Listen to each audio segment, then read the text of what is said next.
बड़ी बात करते हैं अब समुंदर से जुड़ी हुई। जी हां, भारत समुंदर में और ज्यादा मजबूत होने वाला है। कैबिनेट कमेटी ऑन सिक्योरिटी ने भारतीय नौसेना के लिए 40,000 करोड़ रुपए की लागत से 2 परमाणु पनडुब्बी बनाने की अनुमति दे दी है। ये पनडुब्बियां विशाखापट्टनम के शिप बिल्डिंग सेंटर में बनाई जा सकती हैं। इनमें लार्सन एंड टूर्बो जैसी निजी कंपनियां भी शामिल हैं। नए प्रोजेक्ट और पनडुब्बियों से भारतीय नौसेना की सामरिक और आक्रामक क्षमता में बढ़ोतरी होती है। इन पनडुब्बियों में बनने से नौसेना की ताकत हिंद महासागर क्षेत्र और दक्षिण चीन सागर में अधिक हो जाएगी। पनडुब्बियां 95% तक स्वदेशी होंगी। ये पनडुब्बियां अरिहंत क्लास से अलग होंगी। इन्हें प्रोजेक्ट एडवांस टेक्नोलॉजी बेसल के तहत बनाया जाएगा और अभी 2 पनडुब्बियां बनेंगी। इसके बाद 4 और बनाई जा सकेंगी। अगले साल भर के अंदर भारतीय नौसेना में अलग अलग तरह के कई युद्धपोत और सबमरीन मिलने वाले हैं। आपको बता दें कि भारत को 12 जंगी जहाज में फ्रिगेट्स, कॉर्वेट्स और डेस्ट्रॉयर्स, सबमरीन और सर्वे वेसल भी हैं। नौसेना में इसके शामिल होने से इंडियन ओशन रीजन में सुरक्षा का स्तर बहुत बढ़ जाएगा। बात करते हैं आईएनएस विशाखापट्टनम की, तो विशाखापट्टनम क्लास में 4 युद्धपोत शामिल हैं। विशाखापट्टनम अपनी क्लास की प्रमुख जंगी जहाज है और इस साल दिसंबर में नौसेना में शामिल होगा। इस क्लास के डिस्ट्रॉयर्स में 32 Barak, 8 missiles, 16 BrahMos anti ship missile और 4 torpedo tubes, 2 anti submarine rocket launchers, 7 प्रकार के गन्स होते हैं। ध्रुव और सी किंग हेलीकॉप्टर तैनात हैं और ये ऐसे युद्धपोत हैं जिनमें लगातार ब्रह्मोस सुपरसोनिक क्रूज मिसाइल्स का परीक्षण किया जा रहा है। जानते हैं कि आईएनएस बागशीर के बारे में आखिर वो है क्या। ये आपको मैं ग्राफिक के जरिए बताता हूं जो इस वक्त आपके टीवी स्क्रीन पर बना हुआ है विस्तार से, क्योंकि सुरक्षा एक देश के लिए बड़ी चीज है। तो क्या है कलवारी क्लास, यानी कि स्कॉर्पियन क्लास की डीजल इलेक्ट्रिक अटैक वाली पनडुब्बी है और ये पनडुब्बी इस साल दिसंबर में तैनात हो जाएगी। ये anti surface, anti submarine warfare में माहिर है। आईएनएस बागशीर कई मिशन कर सकती है, जैसे सतह विरोधी युद्ध, पनडुब्बी रोधी युद्ध, खुफिया जानकारी जमा करना और समुद्री बारूदी सुरंग को भी बिछाना। ये इसकी में महारत हासिल होती है। साथ ही क्षेत्र की निगरानी करना आदि। पनडुब्बी को ऑपरेशन के समय हर परिस्थिति में संचालित करने के लिए डिजाइन किया गया है। इसकी लंबाई लगभग 221 फीट और बीम है और 20 फीट और ऊंचाई 40 फीट होती है। पानी की सतह पर इसकी गति 20 किलोमीटर प्रति घंटा है।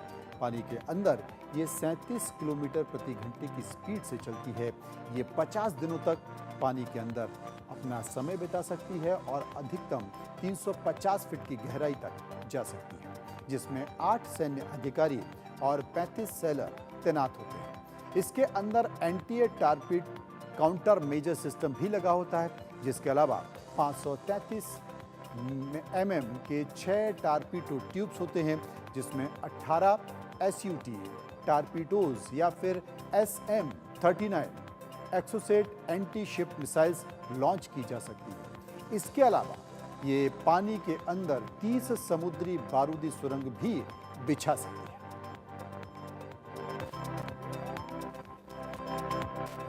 अगर सर्वे वेसल की बड़ी बात करें तो मैं आपको बता दूं कि आईएनएस संशोधक ये अगले साल जून में नेवी में शामिल हो जाएगा। ये एक संध्यक क्लास का सर्वे शिप है। इसकी मदद से नौसेना समुद्र के नीचे और ऊपर किसी भी तरह का रिसर्च और सर्वे मिशन कर सकती है। सर्वे वेसल में आईएनएस निर्देशक की बात करते हैं तो ये भी संध्यक क्लास का सर्वे वेसल है। ये इस साल अगस्त में शामिल हो चुकी है। इसमें एडवांस्ड हाइड्रोग्राफिक जांच करने की क्षमता होती है। साथ ही नौसेना के मैरीटाइम ऑपरेशन और सुरक्षित नेविगेशन की मदद भी करेगा। बात करें आईएनएस इक्षक की, तो संध्यक क्लास का ये सर्वे वेसल अगले साल मार्च में मिलेगा और इसमें नौसेना हाइड्रोग्राफिक सर्वे कर पाएगी। साथ ही मैरीटाइम डेटा जमा करने में मदद भी करेगा।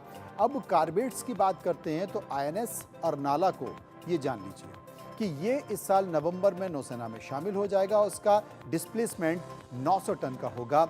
ये करीब 255 फीट लंबा होगा और बीम 34 फीट का होगा, जो ऊंचा होगा।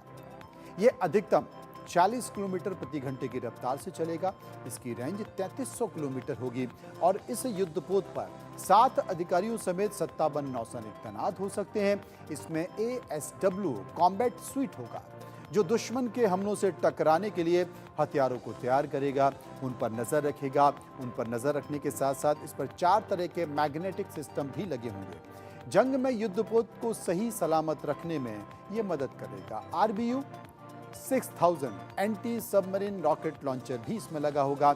ये 213 mm की एंटी सबमरीन रॉकेट सिस्टम है जो दुश्मन की पनडुब्बियों के ऊपर ताबड़तोड़ रॉकेट फायरिंग करती है। इसके अलावा इस पर 6 हल्के वजन वाले ASW टारपीडो लगे होंगे। साथ ही एंटी सबमरीन समुद्री बारूदी सुरंग रहेगी और INS अरनाला पर 30 मिलीलीटर की एक CRN-91 नेवल गन होगी। ये एक ऑटोमेटिक गन होती है जो हर मिनट 550 गोलियां दाग सकती है। दुश्मन का जहाज उछलनी हो जाएगा। इसकी रेंज 4 किलोमीटर की होगी। इसके अलावा 2 OFT 12.7 millimetre M2 stabilised remote control gun लगी होगी। ये भारतीय नौसेना का water jet propulsion powered system से लैस बड़ा युद्धपोत होगा। बात करते हैं INS माहे की। यह अगस्त साल से मिलने वाला ASW SWC कॉर्बेट है और ये एक माइन स्वीपर है। इसके अलावा इसमें सब कुछ अरनाला जैसा ही होगा। अब फ्रिगेट की बात कर लेते हैं और INS नीलगिरी के बारे में आपको बताते हैं। ये युद्धपोत इस साल दिसंबर में सेना को मिल जाएगा और इसी साल इसी के अगले फ्रिगेट्स IS उदयगिरी अगले साल मार्च, INS हिमगिरी अगस्त में नौसेना को मिलेगी। नीलगिरी क्लास फ्रिगेट्स असल में गाइडेड मिसाइल फ्रिगेट्स है और इन्हें मझगांव डॉक और गार्डन रिच शिप बिल्डर्स में इंजीनियर्स बना रहे हैं। इसके तहत 7 जंगी जहाज बनाए जा रहे हैं।